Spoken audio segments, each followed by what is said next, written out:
Okay, everyone, another quarterfinal in the books at the Women's Euros. This time, the host Switzerland put on a valiant effort against Spain. A lot to discuss about this match, but in the end, Ishana, the Spanish get through. That's what we're going to cover in this video coming up. The third of the four quarterfinals, Ishana.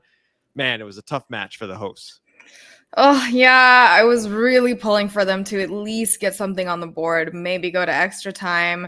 They did everything so right, and it's just, I'm a little sad about it. Your picks are, of course, 100% intact after this match. But regardless, let's talk about the match because you saw the excitement from the Swiss fans. The stadium was packed. Everyone was ready for this match. And the first half looked very good. You know, sometimes this happens with Spanish teams in general where they get a lot of chances and they don't finish. And that started off with an early penalty to Spain and did not finish. And you thought, okay, Switzerland is locked into this match. Yeah, I don't think Caldente's penalty was terrible. There were some points I think that it looked like luck was on the Swiss side. I mean, a lot of them were ricocheting off of the post, hitting the woodwork, lots of sequences. But so Switzerland comes out, credit to Pia because this is exactly how you play Spain. They just were so compact with that low block. And I think Switzerland's defense throughout has been pretty great throughout the tournament. I would say Spain, if you do want to catch them on something, sometimes they have errors in the back. So they did everything very well. What I think was maybe the problem is they didn't quite capitalize off of that counterattack in, I would say, the beginnings of the second half. I mean, I kind of understand them not taking risks in that first half, staying like that. But in the second half, I think is when they could have used a little bit more pressure going forward. Yeah, it was interesting. They gave a lot of, they gave a lot of respect to Spain. And I think that that's kind of how you have to play them starting off. But I agree with you. I thought right around the 60th minute or so, that's when I thought Switzerland maybe could have gone for it a little bit more. And that's exactly when Spain scored. Let's talk about the goals because I think one of the goals that Spain scored was a brilliant goal. The other one I think had a lot of controversy behind it. So let's talk about both of those. The first goal, of course, was a brilliant back heel by Bonmati. That's what changed that particular play because otherwise I don't think that would have gone in. Yeah, I completely agree. I mean, that's just her and Puteas both know they have the strength of the back heel. They know exactly where their players are placed. And I think that was pretty much what sunk the deal. Yeah, but the second goal, I think there was a lot of controversy behind because as much of it was a brilliant finish, it was a golazo, but Velti looked like she was fouled on that play. Yeah, I don't know. I think there was that, and then there was also the call of whether the ref impeded that first ability for them to clear it. I think it was I think they got a bit unlucky, but ultimately I think it was a fair goal.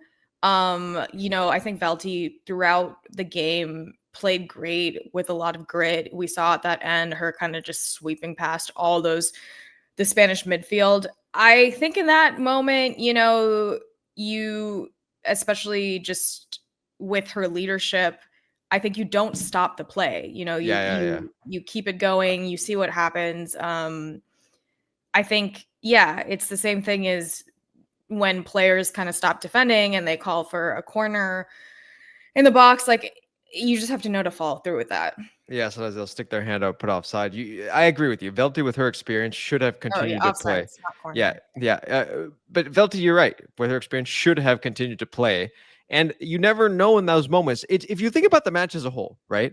Spain also got a penalty later. And you think in a match where you miss two penalties, credit to Peng for saving both penalties, or not. The first one didn't really have to do much. But the second one, wasn't the best penalty, but a good save. In a match where you miss two penalties, you expect that maybe you actually will win a match like that, So Yeah, I think Shertenly, after she kind of got hurt, I really thought she was going to go off. And I will be honest, I think after that, I thought she was a little bit quiet in the game. And in fact, I would have liked to see Pilgrim come on earlier. I Yeah. think she is a great sub. And after her demonstration in this tournament, I'd like to see her maybe also, perhaps, maybe other clubs are looking at her. She's at Roma right now, but I'd like to see, I think she could be the future of Switzerland. Yeah, I It's a think good point. It's a good point, Shauna, because as soon as she came in, she caused a dangerous move. You're right, and so maybe that's something that Pia Sundhage got a little bit wrong in terms of bringing her on. She could have brought her on a little bit earlier. I think she could have. I think also, yeah, she was offsides a couple of those, but you could tell, like, despite she was kind of a handful to deal with up there. So I think that is always very, especially when you're kind of trying to beat a team who is, by all measures, better than you on paper. You need that kind of wild card. Yeah. Okay, let's talk about Spain a little bit, Shauna, because obviously they're through. And if you're a Spanish fan, what would you take from this performance? I mean, look, the the difference with teams like Spain and England is, again, the depth that they have. When you have subs like Vicky Lopez, who is essentially plays like Nico Williams, Yamin Lamal, super fancy footwork, clearly the future of the team. When you have subs like Para Lueo coming in, like, it's just, I think that's what makes a difference ultimately. I do not think that this was the best. This is probably Spain's worst game of the tournament. Yeah. Um, Puteas's PK was pretty poor. But regardless, that is kind of what makes a difference. When you can have these people coming off the bench and they're arguably as good, if not better, than your starting lineup. Yeah. Does France or Germany have any shot at this Spanish team? I think France is the only team that could potentially beat them, which is why I would like to see them win tomorrow against Germany. However, Germany does have the experience of just coming in as champions in this tournament and, understanding what it takes. So you can't discount that either. Okay. Well, we shall see. First things first, of course, big credit to Switzerland for putting on a fantastic, first of all, putting on a fantastic women's Euros and just supporting their team, getting behind their team. A lot to go for Swiss football from a women's perspective. I think it just garnered a lot of interest, and hopefully a lot more people will now watch football in Switzerland. And for Spain, good luck moving on. Shauna, final thoughts before we finish up this video here.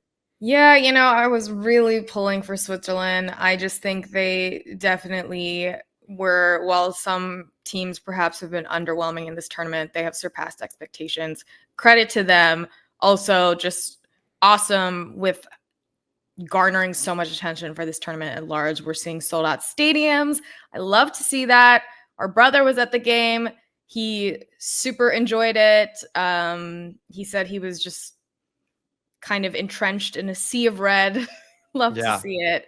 Yeah. And yeah, I would say just thank you, for giving us a good tournament so far. Yes, yes. Thank you, Switzerland and Spain, España. Good luck moving forward. We will, of course, cover you in further videos. So for others, if you enjoy these videos, please subscribe to the channel. We will be back.